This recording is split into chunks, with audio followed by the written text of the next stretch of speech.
était discret, mais en même temps, il était communicatif, il était toujours passionné, il avait toujours le regard pétillant. On voyait que, enfin, quand il avait essayé de se retirer des fourneaux à l'âge de 51 ans, ça l'avait rattrapé. Il était incapable de vivre en dehors de ce milieu-là.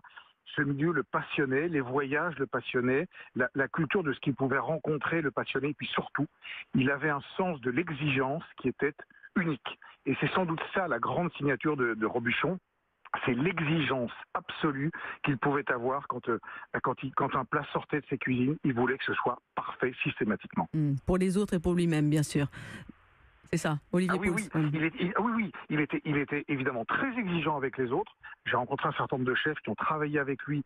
Et je peux vous dire qu'ils en gardent des souvenirs évidemment passionnés et passionnants parce qu'ils ont appris chez lui la rigueur. C'était difficile, c'était dur, mais il était très difficile et très dur avec lui-même.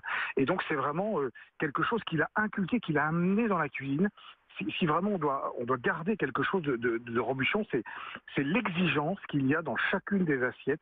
Rien n'est jamais laissé au hasard. C'est la précision horlogère suisse Mm. mise au service de la cuisine.